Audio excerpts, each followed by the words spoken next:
Hi friends, welcome back to channel. So today's topic is the difference between bond and debentures.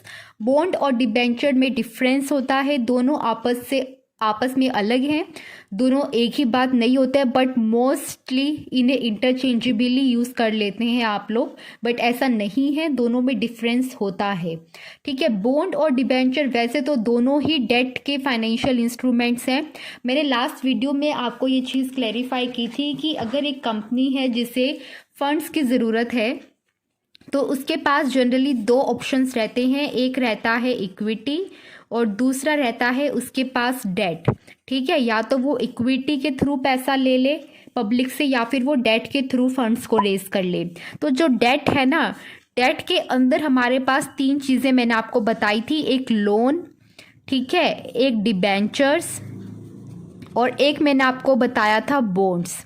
ठीक है, तो loan, तो ये जो टर्म है लोन, ये तो बहुत ही कॉमन टर्म है, आप सबको पता है। बैंक में जाओ और आप वहाँ पर आप लोन ले सकते हो। डेट का मतलब आई होप सो सबको क्लियर है, ये मैं नहीं बताने वाली हूँ इस वीडियो में। ठीक है, क्योंकि डेट का मतलब मैं बहुत बार क्लैरिफाई कर चुकी हूँ, उसके रिगार्डिंग एक पूरी सेपरेट वीडियो अपलोड कर चुकी हूँ। तो जिसको नहीं पता है प्लीज़ वो वीडियो देखो, उसके बाद इस वीडियो को देखना। ठीक है, क्योंकि डिबेंचर्स और बॉन्ड्स दोनों अगर डेट फाइनेंशियल इंस्ट्रूमेंट्स हैं तो पहले आपको ये पता होना चाहिए डेट होता क्या है। ठीक है, तो पब्लिक से जब हम पैसा लेते हैं तो एक कंपनी के पास जो तरीके रहते हैं वो दो रहते हैं, इक्विटी और डेट। अगर हम डेट की बात करें तो डेट के अंदर हमारे पास वेरियस ऑप्शंस रहते हैं कि किस तरह से आप in the form of borrowed capital fund raise कर सकते हो। तो या तो आप लोन ले सकते हो, या आप डिबेंचर इशू कर सकते हो, या फिर आप बॉन्ड इशू कर सकते हो।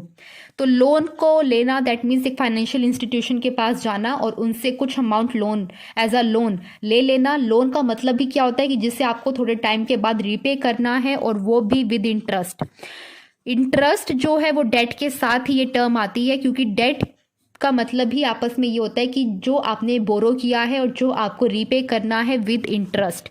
इंटरेस्ट इन तीनों में कंपनी को पे करना पड़ेगा, चाहे फिर वो थ्रू लोन पैसा ले, through the issue of debentures ले, या through the issue of bonds ले। ठीक है, तो डिबेंचर्स और बॉन्ड्स दोनों ही हमारे पास, पहले मैं आपको बता दूं कि डेट फाइनेंशियल इंस्ट्रूमेंट्स हैं कि जिनको इशू करके कंपनी पैसा इकट्ठा कर सकती है।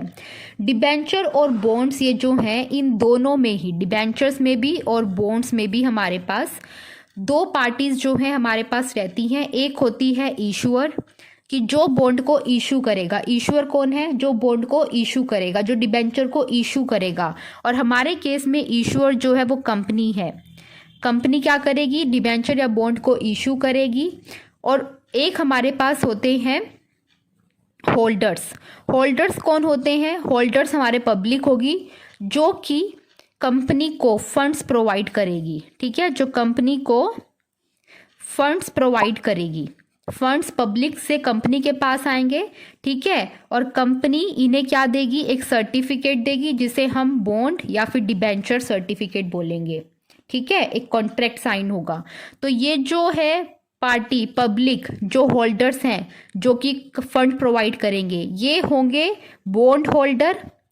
अगर बॉन्ड को इशू किया है कंपनी ने तो पब्लिक बन जाएगी बॉन्ड होल्डर। अगर कंपनी ने क्या इशू किया है? डिबेंचर, तो पब्लिक क्या बन जाएगी?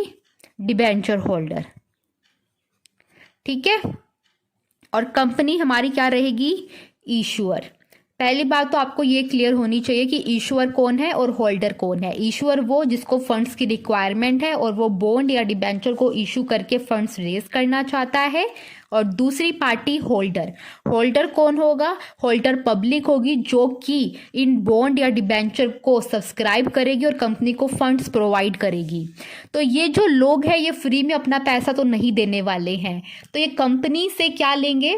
इंटरेस्ट लेंगे। क्या लेंगे? इंटरेस्ट। तो कंपनी जब कॉन्ट्रैक्ट में एंटर होती है तो कंपनी इन्हें ये प्रॉमिस करती है कि मैं आपके ये जो मैं आपसे फंड्स ले रही हूँ, ये फंड्स मैं आपको रिटर्न कर दूंगी इन फ्यूचर। और वो भी कैसे रिटर्न करूंगी? With interest. अगर कंपनी ने 10 लाख रुपए लिए हैं तो 10 लाख रुपए जो भी इंटरेस्ट उन्होंने फिक्स किया होगा दोनों पार्टीज ने, उसके साथ कंपनी को वो पैसे वापस करने होंगे।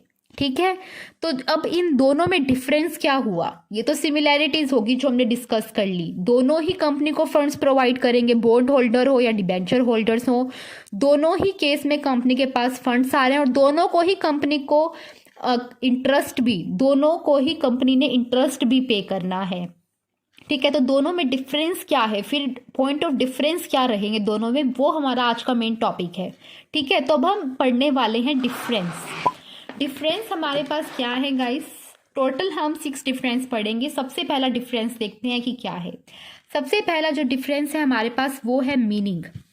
मीनिंग क्या है, बॉन्ड्स क्या है, बॉन्ड्स है date instruments issued by large companies. ये आता है इंपॉर्टेंट पॉइंट कि जो बॉन्ड्स हैं उन्हें सिर्फ लार्ज कंपनीज या फिर जो गवर्नमेंट एजेंसीज होती हैं वही इशू करती हैं फंड्स को प्रोक्योर करने के लिए। और जबकि अगर हम डिबेंचर्स की बात करें तो ये भी डेट इंस्ट्रूमेंट्स है, बट इन्हें इशू प्राइवेट कंपनीज करती हैं। कौन करती है, प्राइवेट कंपनीज।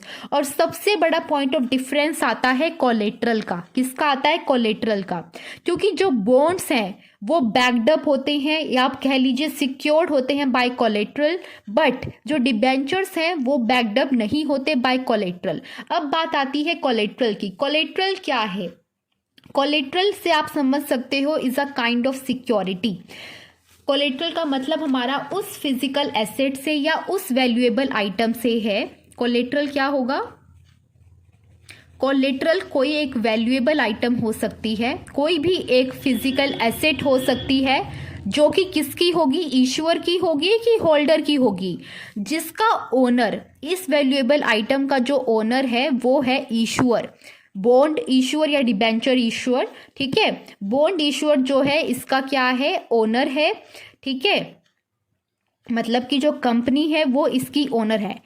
बट ये कोलेट्रल का मतलब है वो उस वैल्यूएबल आइटम्स या फिजिकल एसेट से जो कि कंपनी को, जो इसका ओनर है, उसे ये आइटम जो है क्या एज अ सिक्योरिटी रखनी होगी, किसके पास, बॉन्ड होल्डर के पास। बॉन्ड होल्डर कौन है, हमारी पब्लिक, क्योंकि पब्लिक जो है अनसिक्योर्ड है।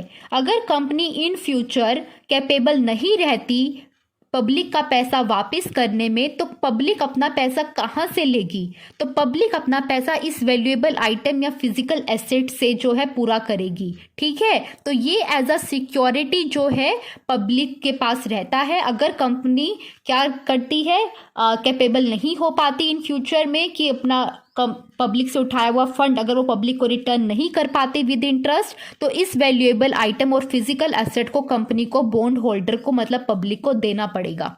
ठीक है, तो जो बॉन्ड होते हैं ना वही हमारे इस कोलेट्रल से सिक्योर्ड रहते हैं, बैक्ड अप रहते हैं, जबकि जो हमारे डिबेंचर्स हैं they are not backed up by the collateral. तो ये मेजर पॉइंट ऑफ डिफरेंस है जो आपको पता होना चाहिए। ठीक है, bonds are debt instruments issued by large companies, government agencies and are backed up by collateral, जबकि debentures are issued by private companies and they are not backed up by collateral.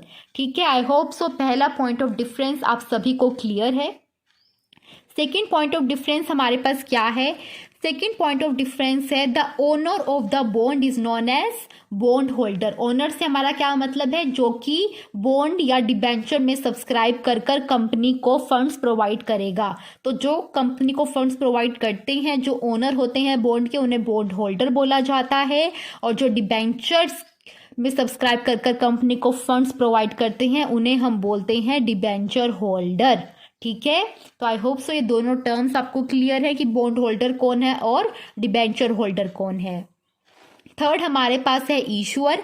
ईश्वर कौन है, कंपनी है। तो bonds कौन issue करते हैं, मैंने first point of difference में भी आपको बताया कि लार्ज कंपनीज या फिर गवर्नमेंट एजेंसीज इन्हें क्या करती हैं, इशू करती हैं अपनी लॉन्ग टर्म रिक्वायरमेंट्स को पूरा करने के लिए। जो फंड्स उन्हें चाहिए होते हैं उस रिक्वायरमेंट को पूरा करने के लिए इशू किए जाते हैं। और यहाँ पर ईश्वर, डिबेंचर्स के केस में जो हमारा ईश्वर है वो कौन रहता है, द प्राइवेट कंपनीज। ठीक है, और ये अपनी इमीडिएट कैपिटल रिक्वायरमेंट्स को पूरा करने के लिए डिबेंचर्स को इशू करती हैं। एक क्वेश्चन है जो मेरे दिमाग में आ रहा है, आई डोंट नो आपके दिमाग में भी आया होगा कि नहीं आया होगा। गाइज मैंने बताया सबसे पहले पॉइंट ऑफ डिफरेंस में कि आपका जो है बॉन्ड्स जो है कोलेट्रल से सिक्योर्ड है। दैट मीन्स अगर कंपनी इन फ्यूचर ना भी पे कर पाए तो लोगों के पास, पब्लिक के पास, बॉन्ड होल्डर्स के पास कंपनी ये मतलब उनके पास ये ऑप्शन है कि वो कंपनी की जो एसेट्स है, जो कोलेट्रल हैं, उसको जब्त कर लेंगे। मतलब वो उनके ओनरशिप में आ जाएगी, कंपनी की ओनरशिप उन पे नहीं रहेगी और उन एसेट्स का जो मालिक है वो बॉन्ड होल्डर्स बन जाएंगे। बट इस केस में कंपनी जो है अपना पैसा दे रही है और वो पैसा सिक्योर्ड भी नहीं है और बैकअप भी नहीं है बाय एनी कोलेट्रल, तो फिर क्यों कोई मतलब अपना पैसा इस प्राइवेट कंपनी को देगा उनके डिबेंचर में सब्सक्राइब करके? तो रीज़न यहाँ पर होता है कंपनी की जो मार्केट में रेप्यूटेशन है उसको देखकर ही पब्लिक यहाँ पर अपना पैसा लगाती है। अगर पब्लिक को लग रहा है इस कंपनी में पोटेंशियल है फ्यूचर में ग्रो करने का और ये बैंकरप्सी की सिचुएशन में नहीं आएगी और वो पब्लिक अपना ट्रस्ट इसमें बिठा पाती है, तभी वो उसको पैसा देती है। ठीक है, तो ये क्वेश्चन आई थिंक सो आपके दिमाग में भी आ सकता था, तो इसीलिए मैंने इसका आंसर पहले ही दे दिया। ठीक है, हम क्या पढ़ रहे थे, ईश्वर वाला पॉइंट हमने क्लैरिफाई कर लिया कि यहाँ पर कौन ईश्वर होता है और डिबेंचर्स के केस में कौन ईश्वर होता है। यहाँ पर प्राइवेट कंपनीज और यहाँ पर government agencies and large companies. ठीक है, और यहाँ पर टेन्योर का मतलब ये है कि जो बॉन्ड्स हैं वो कितने टाइम पीरियड के लिए इशू किए जाते हैं। तो मैंने आपको ऊपर वाले में भी बताया कि यहाँ पर जो हमारा इशू करने का पर्पस रहता है वो लॉन्ग टर्म कैपिटल नीड्स को फुलफिल करना होता है।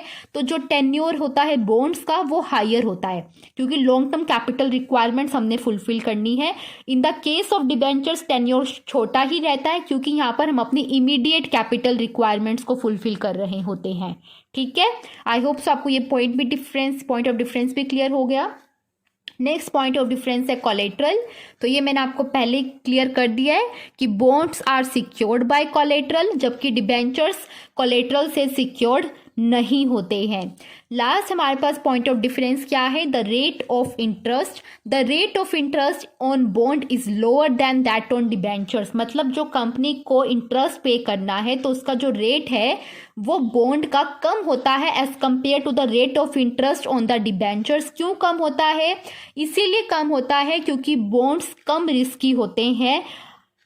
अगर हम पब्लिक के पॉइंट ऑफ व्यू से सोचें तो जो बॉन्ड्स हैं वो कम रिस्की होते हैं क्योंकि बॉन्ड्स बैकअप होते हैं बाय कोलेट्रल, क्योंकि उन्हें पता है कि फिजिकल असेट जो है उससे हमारे बॉन्ड्स जो हैं वो क्या हैं, बैकअप है। अगर कंपनी इन फ्यूचर कैपेबल नहीं रहती है पैसा लौटाने में तो उनके पास राइट है उन फिजिकल असेट्स को जब्त कर लेने का। ठीक है, तो यहाँ पर हमारे पास बॉन्ड्स में रिस्क कम है, इसीलिए जो रेट ऑफ इंटरेस्ट है बॉन्ड्स में वो क्या होता है, कम होता है कि हम कंपनी कम पे करती है to the bond holders. But in the case of debentures rate of interest high होता है। क्यों? क्योंकि डिबेंचर्स में रिस्क ज़्यादा है क्योंकि वो सिक्योर्ड नहीं है by collateral, they are not secured by collateral. I hope so आपको ये सारे पॉइंट ऑफ डिफरेंस बहुत अच्छे से समझ में आ गए हैं और बॉन्ड और डिबेंचर के बीच में जो डिफरेंस होता है मेन वो आपको आज क्लियर हो गया होगा।